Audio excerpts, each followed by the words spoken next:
If you are anything like me, you have a variety of projects or WIPs, works in progress, scattered around your sewing space. Today, I'd like to talk a little bit about organization.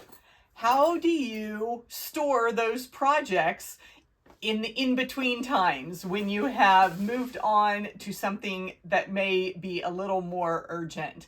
I am guilty of starting a project, being really excited about it for a few days, and then I have to go back to work. And the project gets set aside, I visit the quilt store, and I have a shiny new project to start on.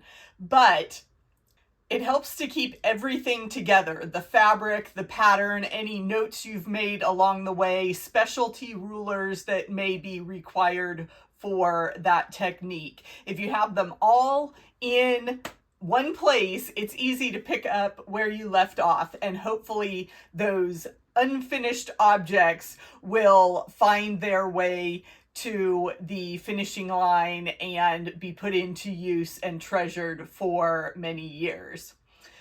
Hi, I'm Andy, and this is True Blue Quilts, a place to enjoy, experiment, and excel as you quilt.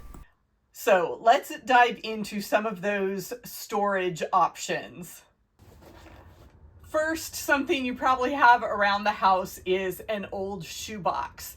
Now, typical shoeboxes are narrow, so they won't usually work for quilt projects. And you may have heard about pizza boxes. Now, if you're friendly with your neighborhood pizza joint and you can bribe them for an empty box, that might be an option. For many years, my daughter was a figure skater, and this box for one of her pairs of skates is a great option. So let's see what I have started here. I was working on some star blocks. In fact, my goal was to make 92 blocks, and I don't quite have all of those finished, but everything is here, and I will be able to get back to that project when I find some more great blue fabric to use in my 92 star project. If shoeboxes aren't going to work, my next favorite item is a freezer bag that has that zipper closure. This is the larger size. This is a 2-gallon size, not your typical 1-gallon size. And you can see you can hold a lot of fabric in that 2-gallon size. In fact, this is my guild's block of the month project, and we are making the Lucky Cuff quilt, and it had a bunch of different rows. This pattern is a free download from the Modern Quilt Guild website, so you can find Lucky Cuff there. But I keep the fabric I selected and all my pattern notes right here in a freezer bag. I've kind of organized these suggestions in order from lower cost to higher cost. Obviously, with the shoebox, the shoes themselves are not the cheap item, but recycling and reusing what you have is definitely one option. If you're ready to spend a little bit more to get an item that is durable and fits the need, then I would go to a craft store and get a plastic storage box.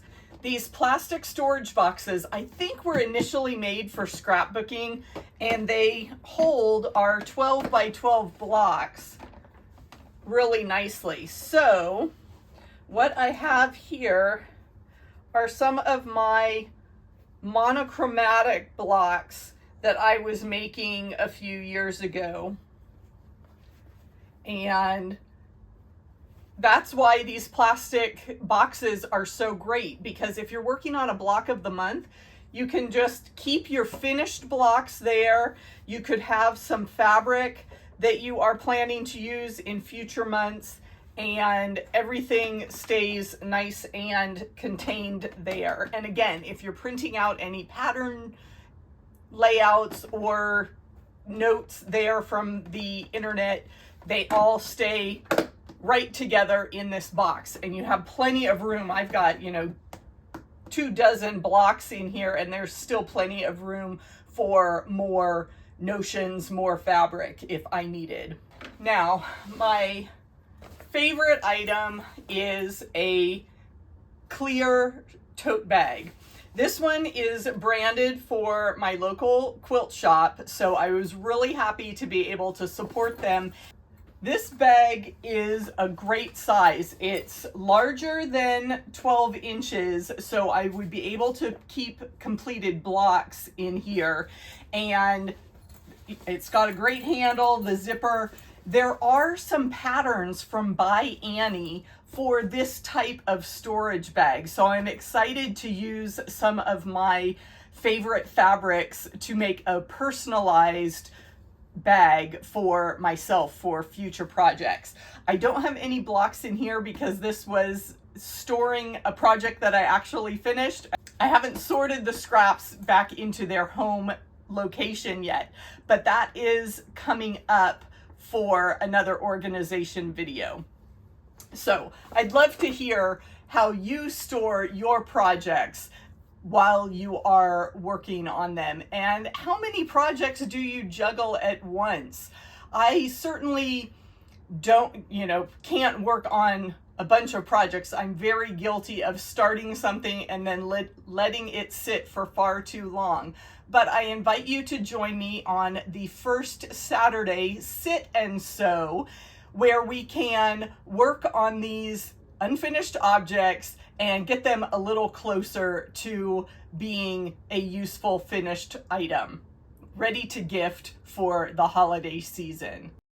Do you listen to podcasts while you sew? Then please check out my Quilting on the Side podcast. I co-host with my friend Tori, and we dive into all aspects of a quilting business. If you want to turn your hobby into a side hustle, we've got all the information.